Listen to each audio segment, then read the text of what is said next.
Hello, hello, hello. It is Money Mondays here again at Unmarked Street. So we are in week 2 of doing Money Mondays live here with you. And this week, I'm going to be talking to you about what I know about hiring top talent for your team.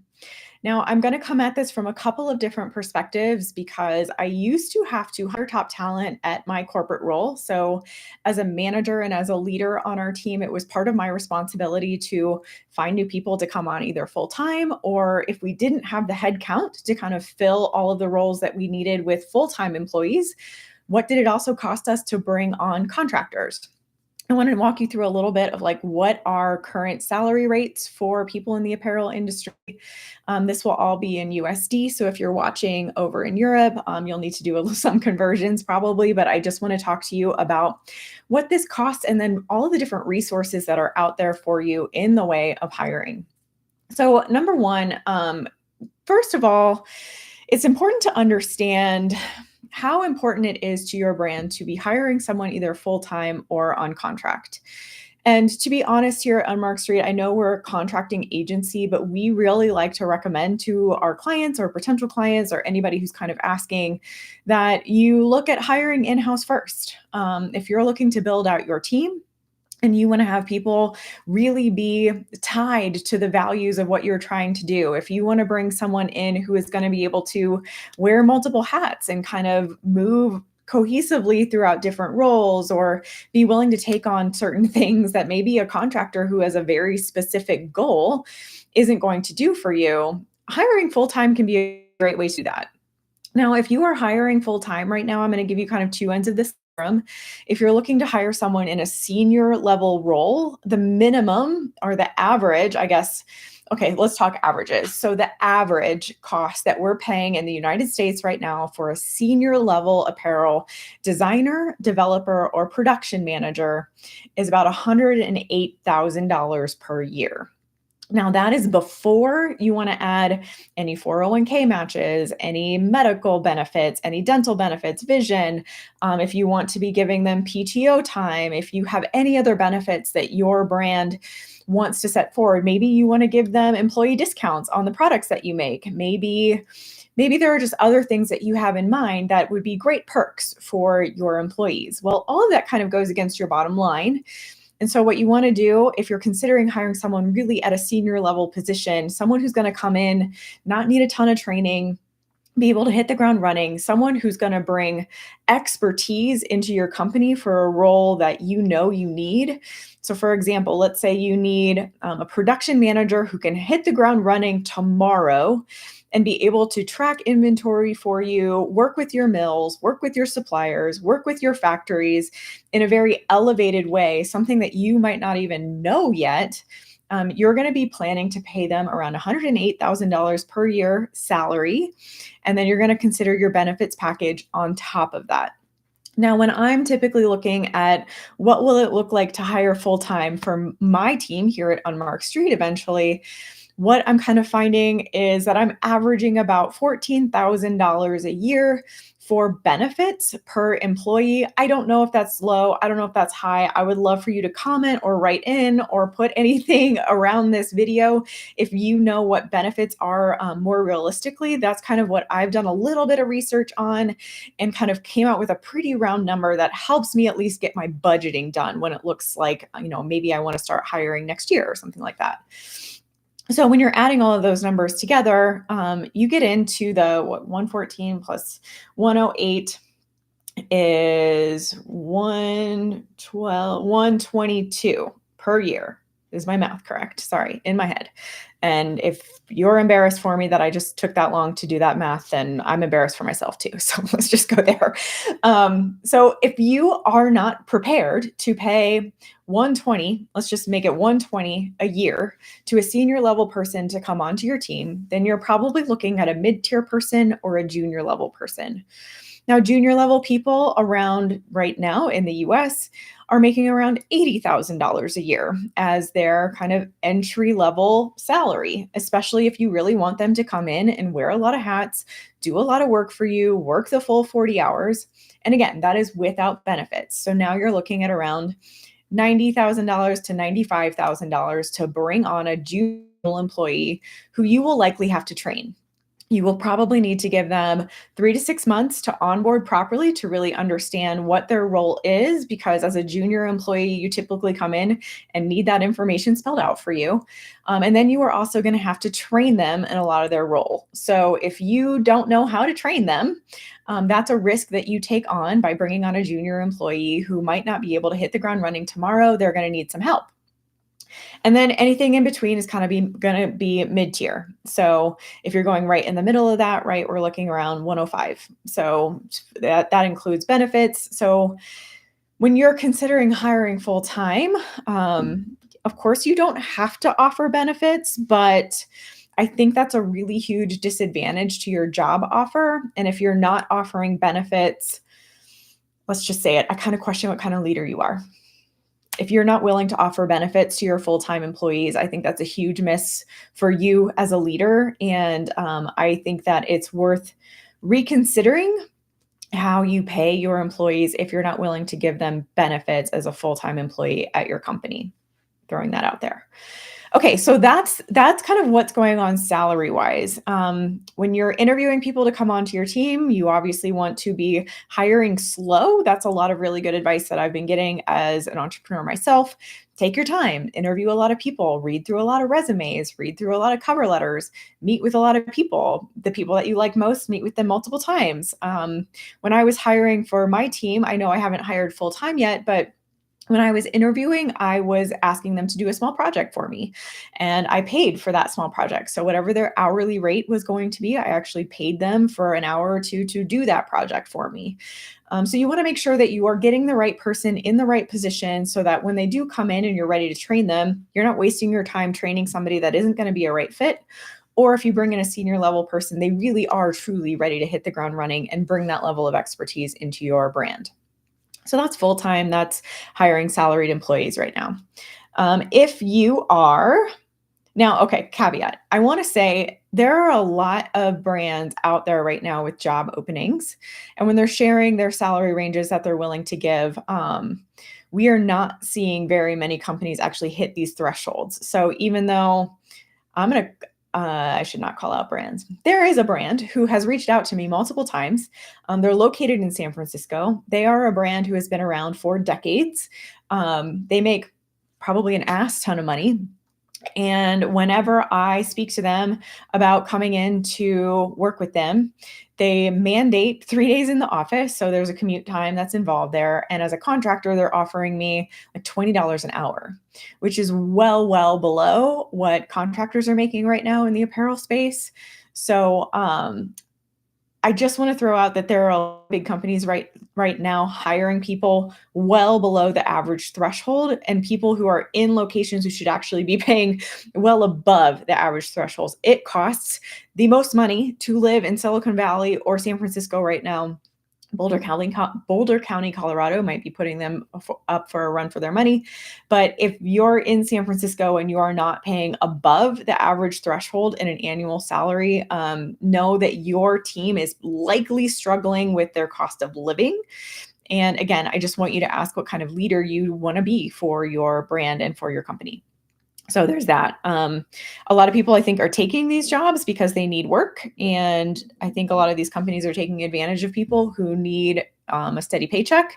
And I think that that's too bad, because as a leader myself and as a brand owner myself, I choose to actually pay my employees more than the average, even though they might not be located in an area where that's warranted or necessary. I choose to pay them for the value that they bring to the company. And if I think they bring more than an average level of work into my company, then I'm going to pay them more than an average salary or an average hourly rate. So throwing that out there. Okay. So also in my corporate role, it was my responsibility to hire contractors sometimes.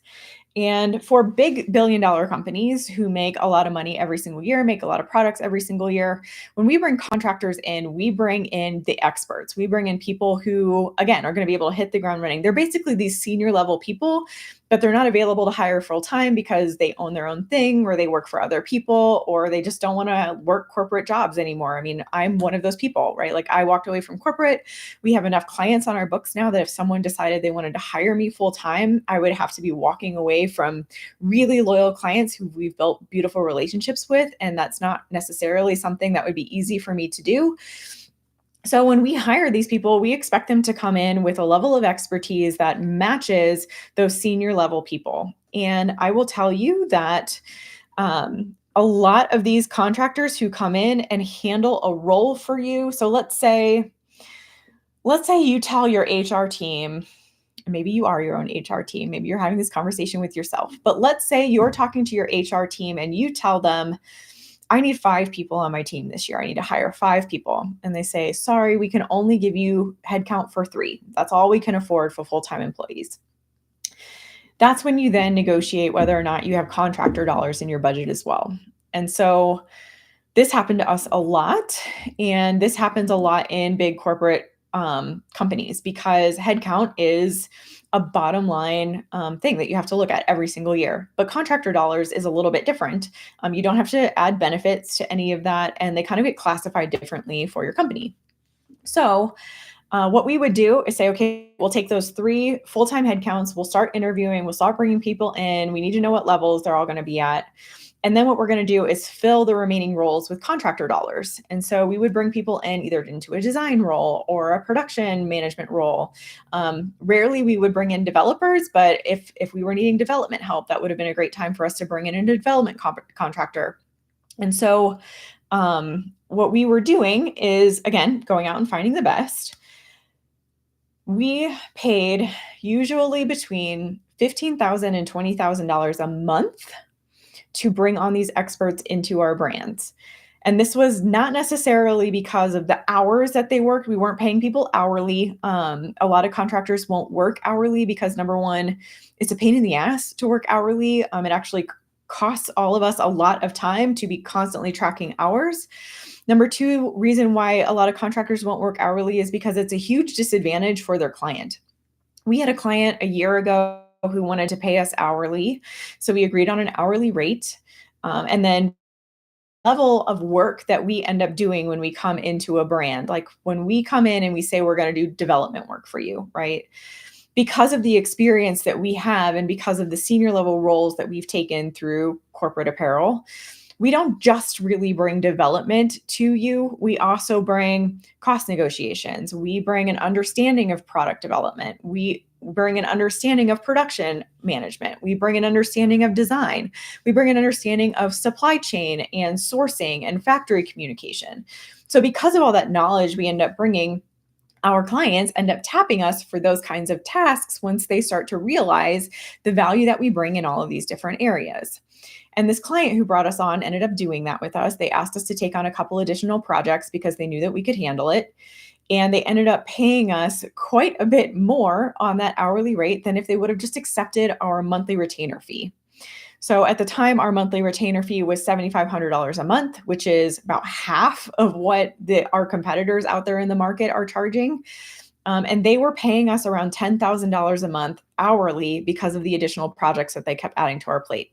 If they would have just accepted our monthly retainer fee, they would have been saving $2,500 a month, and that would have added up over time. That's $30,000 for the whole year that they would have saved if they would have just been okay going with the monthly retainer.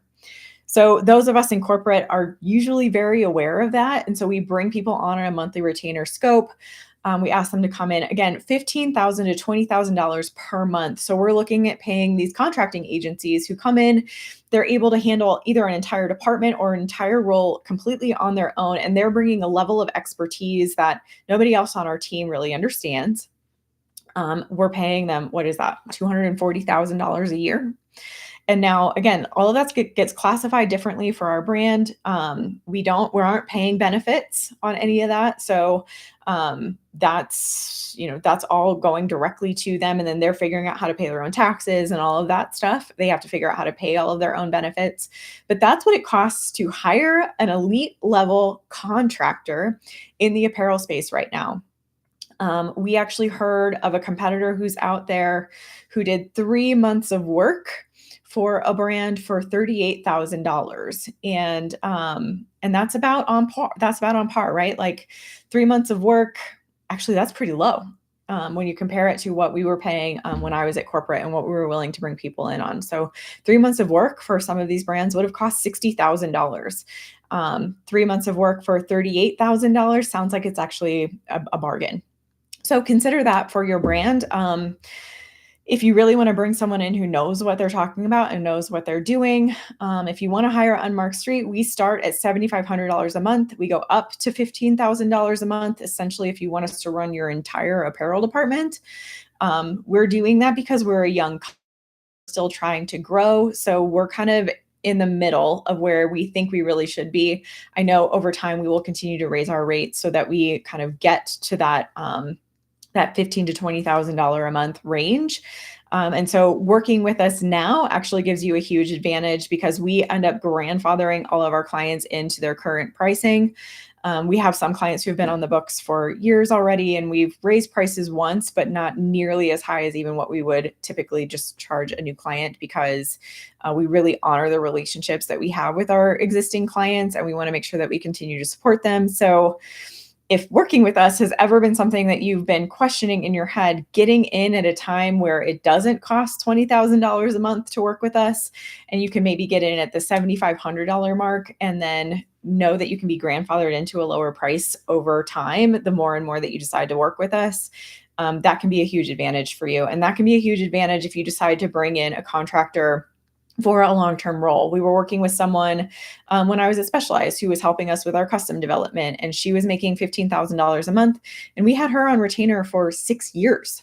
So that income was bolstering her company a lot. She had a team that was under her, and so that was it was a big expense for us, but she managed everything for custom development. And we knew that we could trust her. And so that was the way that we kind of moved forward with that. And it was a huge advantage for us because we didn't have to worry about any of that work. And we also knew that she was handling all of it.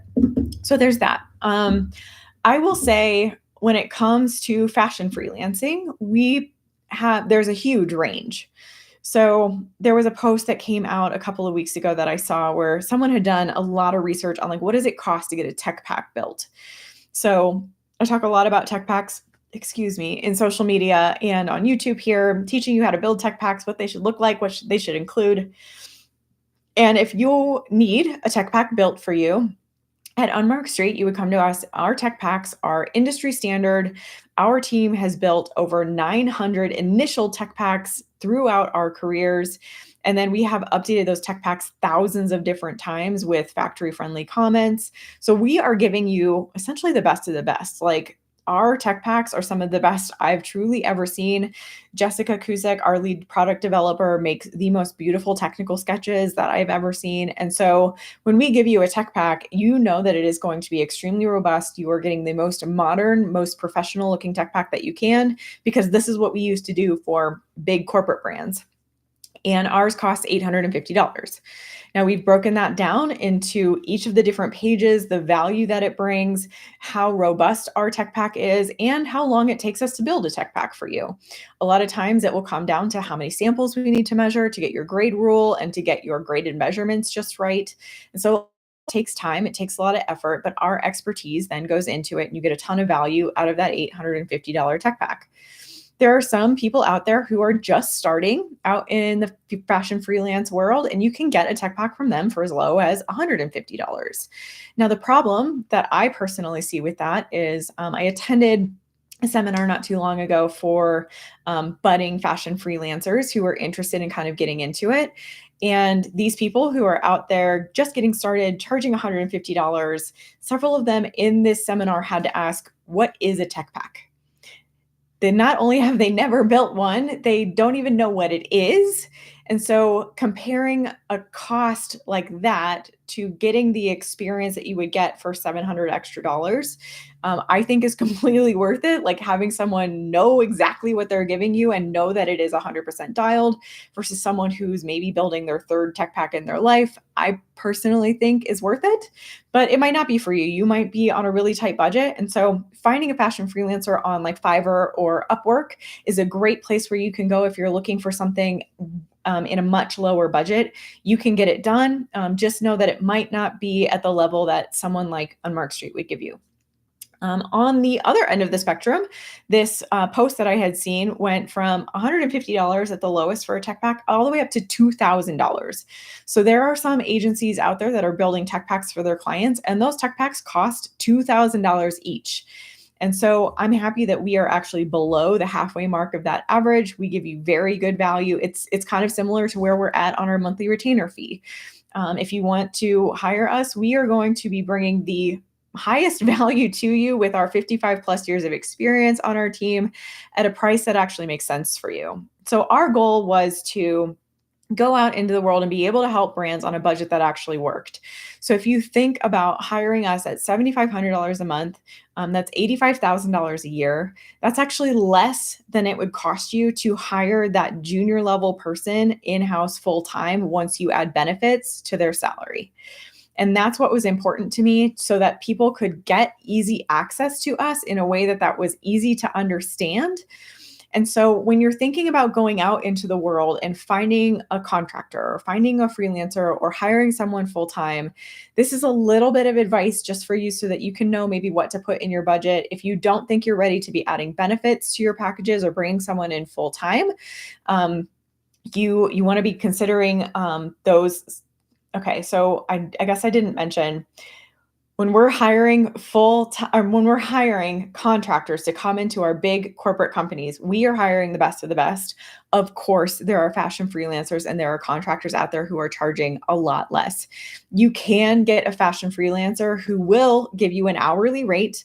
And now again, I believe that that's a risk to you instead of negotiating like a monthly retainer that you believe will cover their hours on an average basis.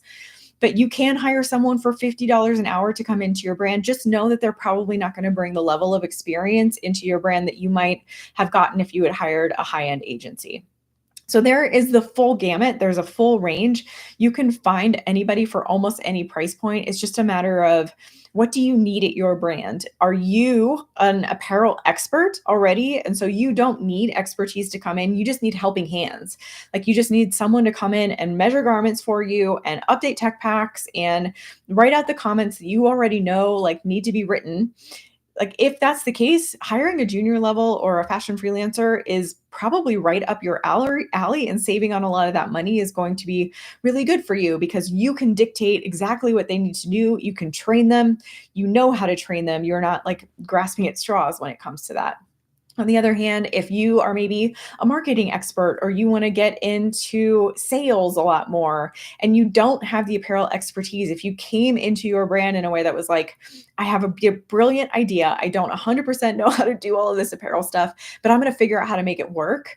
And you're starting to grow and you're ready to hire someone who 100% does know how to make it work, that's where you're going to be looking at some of those higher prices. So if you have any questions on this, please let me know. I would love to let you know exactly what you need to know. So please feel free to send in questions. You can put comments below this video.